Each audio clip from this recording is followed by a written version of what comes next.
छोड़ता सब। शिव महापुराण की कथा कहती है, आप अगर विश्वास रखे हो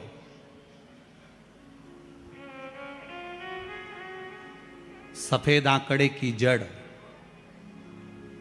जिस नारी का संतान नहीं हो, गर्भ नहीं ठहरा हो, सफेद आंकड़े की जड़, जिस देव अधिदेव महादेव की कथा जिस तुम्बरुका जी ने श्रवण कराई है, शंकर भगवान जिनके सामने बैठकर शिव पुराण की कथा सुन रहे हैं, उन तुमरुका जी का नाम लेकर शिवलिंग पे से 21 बार घुमाकर मंदिर में ही कमर पर 7वें दिन रजस्वला धर्म के जो बांध लेता है और एक पीपल का पत्ता अवधूतेश्वर महादेव का नाम लेकर शंकर पर चढ़ाकर उसको गाय के दूध में उकाल कर रात्रि को दोनों पति पत्नी अगर पीकर सोते हैं, 3 महीने में भगवान भोलेनाथ उसकी गोद भर देते हैं। ये शिव तत्व। शंकर देता जरूर है।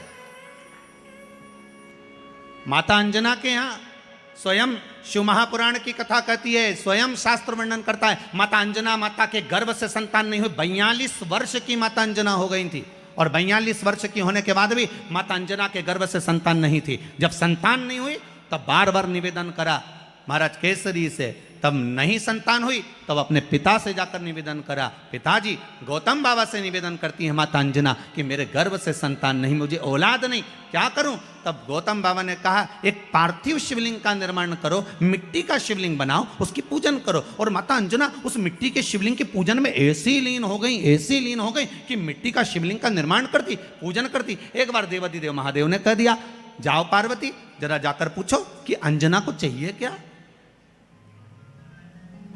अंजना माता को चाहिए क्या।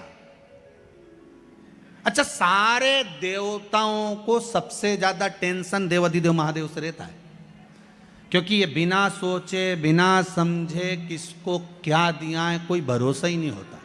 एक बार तो ब्रह्मा जी ने खुद ने कह दिया, साहब हमको तो इस्तीफा दे दो, हमको नौकरी करना ही नहीं बैकुंठ में बिल्कुल भी। तो भगवान विष्णु ने पूछा हुआ क्या? बस प्रभु, राजा श्वेत की अंतिम समय, प्राण छूटने का दिन, उसको यमराज लेने के लिए गए और देवाधिदेव महादेव वहां खड़े हो गए और क्या क्या लेके मत चले जाना, उसकी अंतिम सांस, और क्या क्या लेके मत जाना। और मेरा बेटा जब लाने लगा तो उसके प्राणों को हर लिया, यमराज ही मर गया।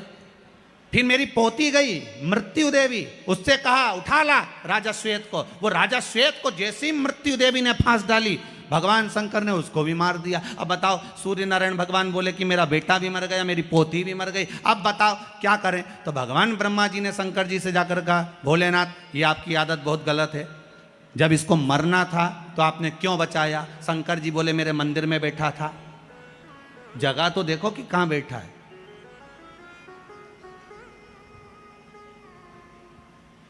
ब्रह्मा जी ने भगवान विष्णु से कहा हमको ये काम नहीं करना, आप तो हमारा इस्तीफा स्वीकार करो।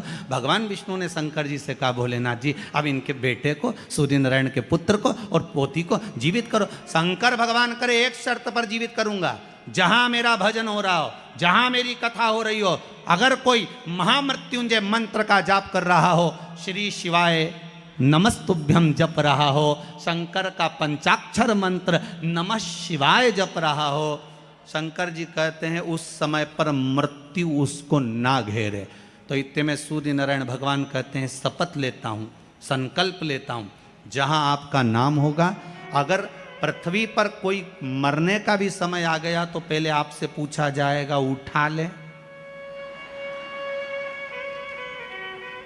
तुम बोलोगे तो बात दूसरी है। शंकर जी बोले हम बताएंगे तो उठाना, हम बोल दें अगर ये शंकर जी का नाम जप रही है और पड़ोसन नी जप रही है तो हम इशारा कर देंगे बाजू वाली को उठा ले। तुम टेंशन मत ले रहो, तुम तो शिव जपो। अब क्या सोचना,